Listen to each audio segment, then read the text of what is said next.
नई दिल्ली 10 अक्टूबर। दिल्ली के विज्ञान भवन में श्री राम कथा विश्व संदर्भ महाकोश इंसाइक्लोपीडिया ऑफ रामायण के 98वें खंडीय परियोजनाओं के अंतर्गत द्वितीय खंड भजन कीर्तन में राम का लोकार्पण एवं राम कथा जनमानस पर प्रभाव विषय पर अंतर्राष्ट्रीय गोष्ठी का आयोजन किया गया। इस दौरान साहित्यिक सांस्कृतिक शोध संस्था मुंबई द्वारा श्री राम कथा विश्व संदर्भ महाकोश के 98वें खंडीय परियोजनाओं के अंतर्गत द्वितीय खंड भजन कीर्तन में श्री राम का संदर्भ का लोकार्पण आज दिल्ली के विज्ञान भवन में केंद्रीय संस्कृति मंत्री भारत सरकार माननीय श्री कृष्ण रेड्डी जी, केंद्रीय राज्य मंत्री माननीय श्री अश्विनी कुमार चौबे जी के कर कमलों द्वारा किया गया। विगत वर्ष श्री राम कथा विश्व संदर्भ महाकोश के प्रथम खंड लोकगीत तथा लोक कथाओं में श्री राम का संदर्भ का लोकार्पण 30 नवंबर 2021 को दिल्ली के विज्ञान भवन में केंद्रीय संस्कृति मंत्री माननीय श्री कृष्ण रेड्डी जी, केंद्रीय राज्य मंत्री माननीय श्री अश्विनी कुमार चौबे जी, राज्यसभा सांसद सुब्रमण्यम स्वामी जी, भोपाल की सांसद साध्वी प्रज्ञा ठाकुर जी, पद्मश्री डॉक्टर श्याम सिंह शशि जी, आचार्य बालकृष्ण जी की उपस्थिति में किया गया था। में राम कथा का प्रभाव जो है अंतर्राष्ट्रीय सेमिनार का एक सब्जेक्ट रखा गया है, विषय रखा गया है। ऐसे विषयों पर बार बार मतलब मंथन करने से चीज़ें और भी क्लियर होती हैं और इसके पीछे रीज़न यह है, हम 58 खंडों की परियोजना को लेकर चल रहे हैं जो इंसाइक्लोपीडिया ऑफ रामायण कहलाती है। प्रथम खंड का विमोचन इसी हाल में रेड्डी साहब और चौबे जी के माध्यम, आदरणीय मंत्री चौबे जी के माध्यम से हम लोगों ने यहाँ पर संपन्न कराया था और इस बार भी मतलब इतना भव्य कार्यक्रम हो रहा है, आप लोगों के माध्यम से पता ही चल रहा है आपको। तो बार बार ये जो मंथन करने से चीज़ें अच्छी तरह से और नवनीत निकल करके आता है और जब नवनीत निकल करके आता है तो उस नवनीत को जितना भी हम प्रसाद के रूप में बांटेंगे तो उसका मतलब एक अलग आनंद होगा। जब हम लोग जनमानस के ऊपर प्रभाव की बात करते हैं तो जनमानस को भी पढ़ना पड़ता है। बिना जनमानस को पढ़े एक डॉक्टर अगर रोगी को नहीं पढ़ पाता तो वो अपनी औषधि का उसके ऊपर क्या प्रभाव है कैसे बता पाएगा। तो इस कार्यक्रम का उद्देश्य केवल राम जी का प्रचार करना नहीं है, राम जी के चरित्र का प्रचार करना नहीं है, राम जी को भी अलग अलग कवियों ने अलग अलग एंगल से देखा है, चूँकि आगे समाज भी अलग अलग प्रकार का है। अब तुलसी जी की दृष्टि से देखें तो उनके आराध्य राम है, आराध्य के प्रति जो एक दृष्टिकोण होता है वो एक अलग होता है, एक सुधारक के प्रति एक जो दृष्टिकोण होते हैं वो अलग होता है। जब हम सुधारक की दृष्टि से हम लोग तो जनमानस पे प्रभाव नहीं चाहते, हृदय को प्रकाशित करना चाहते हैं। प्रभाव का तो इतना ही मतलब है हमने जनमानस की रुचियों के अनुसार हमने कुछ कर दिया, वो प्रभावित हो गए और आजकल वैसे ही चल रहा है। जनमानस को हृदय प्रकाशित नहीं किया जा रहा, मार्गदर्शन कम मिल रहा है और प्रभावित कर दिया जाता है। और प्रभावित करने का मतलब है उनकी रुचि के अनुसार। अब लोगों की रुचि तो अलग अलग जगहों की अलग अलग है। इस कार्यक्रम का उद्देश्य है कि जनमानस को भी पढ़ा जाए, उसके सूत्र क्या क्या हो सकते हैं वो भी मानस के अंदर है। स्वयं हनुमान जी ने जब सुनाया रामचरित्र, स्वयं राम जी ने सुनाया चरित्र, अलग अलग और ने भी सुनाया चरित्र, तो सामने उनके जो श्रोता थे उनके अनुसार सुनाया। जनमानस यह शब्द बड़ा महत्वपूर्ण है। हम तो कह रहे हैं ये कार्यक्रम राम जी की दृष्टि से हो रहा है, लेकिन हमारे समझ में जनमानस को यह महत्व देना चाहिए। हम मरीज ही नहीं पढ़ पाए, हम केवल उस क्रिकेटर की तरह के हाथ में बल्ला लेके ग्राउंड में तो आ गए, पिच पे भी आ गए और हम बॉल को नहीं पढ़ सकते, तो खाली हमारा सजावट ही रह जाएगी। हेलमेट भी लगा लिया, बॉल भी ले, हमारे बैट्स भी ले लिए और ये भी पहन लिए सब कुछ, और हमें बॉल पढ़नी नहीं आई तो कितने रन बन जाएंगे। इसलिए जब हम लोग एक अच्छे पॉजिटिव उस पर चलते हैं तो बॉल को पढ़ना ज़्यादा जरूरी है। तो यहाँ जनमानस पर प्रभाव के लिए जनमानस को कैसे पढ़ा जाए हम लोग उसके लिए भी ज़्यादा जोर देंगे, जो हमारा उद्देश्य है। तभी राम जी के जितने चरित्र हैं उनको ऊपर लागू कर पाएंगे। अभी कोरोना काल में ये बना इसका कार्यक्रम विश्व कोश का 58 खंडों में, और अभी तक जो विषय अछूते थे वो सब इसमें लिए गए हैं। वैसे हम लोग पिछले 12 वर्षों से लगातार विश्वविद्यालयों में राम कथा पर सेमिनार्स करते आ रहे हैं, जब इसकी योजना नहीं थी तब से। दूसरी बात जो इससे जुड़ी हुई है वो ये कि राम का कोई केवल ग्रंथों में उल्लेख नहीं है, हमारी लोक कथाओं में भी राम है, हमारे लोक गीतों में भी राम है। भारत की कोई ऐसी बोली नहीं है जिसमें राम न हो।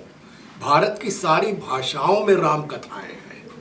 तो इन खंडों का ये महत्व है, या ये इसका हमने रूपरेखा जो बनाई हम लोगों ने, उसका ये कि जहाँ जहाँ राम से संबंधित चीजें हैं वो सब अलग अलग खंडों में आ जाए।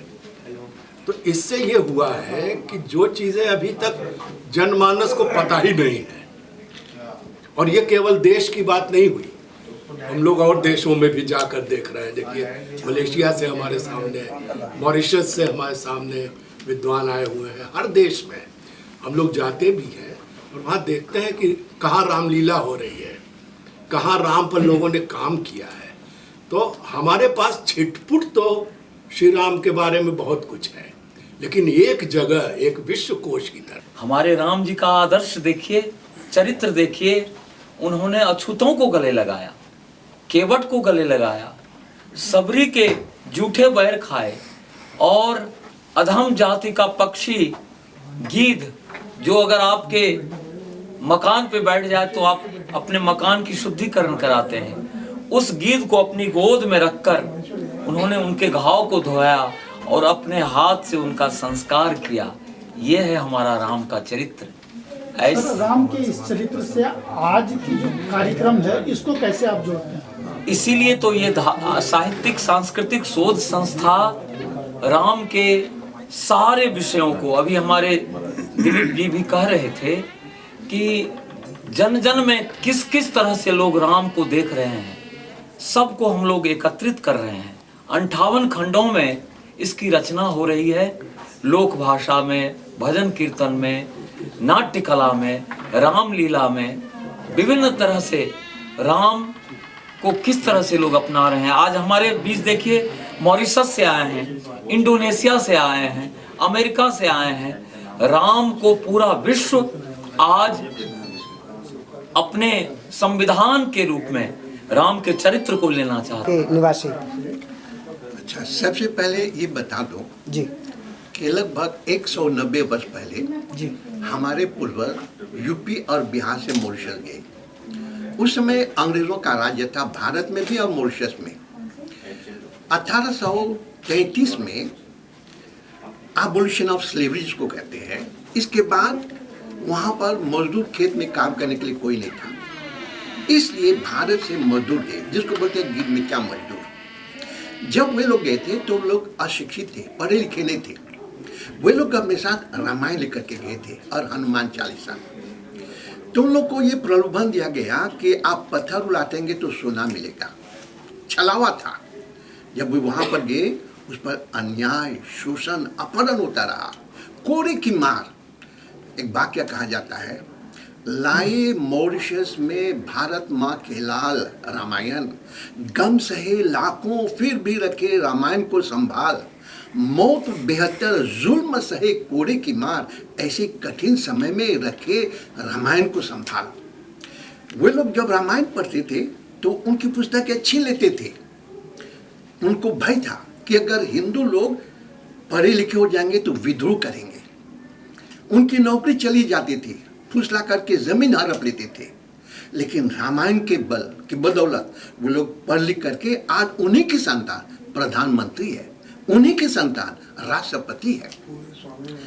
खुशी की बात है कि आज वहाँ पर अगर समाज समृद्ध है, परिवार सुदृढ़ है, राष्ट्र का उत्थान हो रहा है, तो यही रामायण की कृपा से।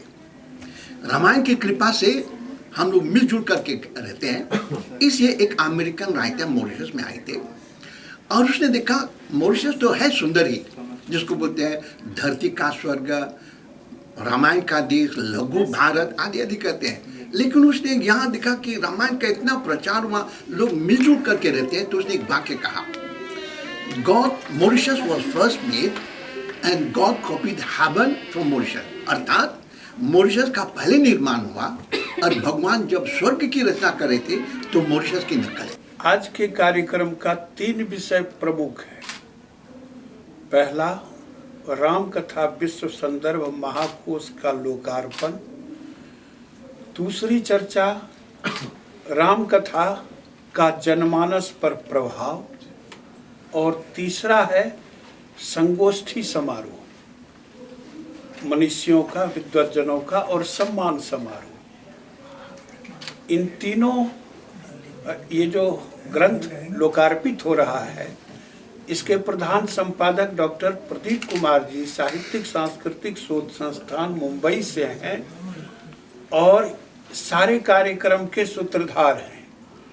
इनके मन में यह भाव उपजा, इन्होंने पूरे राष्ट्र के, देश के, विदेश के सभी मनीषियों, विद्वानों, संतजनों से जुड़ करके ये विचार किया कि राम कथा से जुड़ी हुई, राम के जीवन, चरित्र, व्यक्तित्व, कृतित्व से जुड़ी हुई जितनी चर्चाएं हैं, जितने ग्रंथ हैं, चाहे भाषा अलग हो, क्षेत्र अलग हो, स्थान अलग हो, परिवेश अलग हो, वो सब एकत्रित कैसे हो, उसी के उद्देश्य से 58 खंडों में राम कथा विश्व संदर्भ महाकोश संपादित हो रहा है, जिसमें अनेक संपादक मंडल हैं प्रधान रूप से संपादित करते हुए ये सबको जोड़े हैं। और निश्चित रूप से यह कार्य भारत में ही नहीं विश्व में अद्भुत है।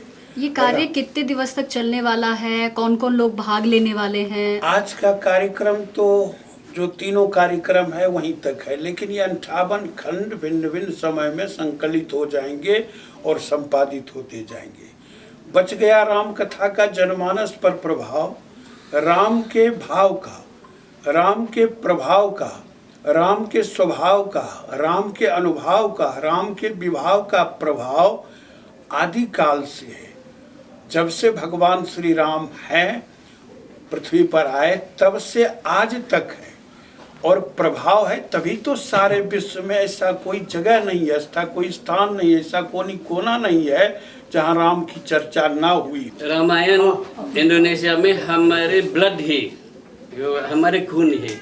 जो भी संसार में जनमानस का जो एक्टिविटीज है वो सब में रामायण समा हुआ है। खला से लेके जो रोड तक का नाम है सब रामायण में है, आध्यात्मिक तक। खला में तो बहुत है, जगह जगह में आपको रामायण का खला ही मिलता है। तो ऐसे ही रामायण हमारे इंडोनेशिया में ब्लड है। और जावा में आप देखेंगे कि 200 आर्टिस्ट लोग, 200 कलाकार लोग रामलीला दिखाते हैं, लेकिन उनमें से एक भी हिंदू नहीं है। तो ऐसे ही हमारे रामायण वहाँ हमारे खून है।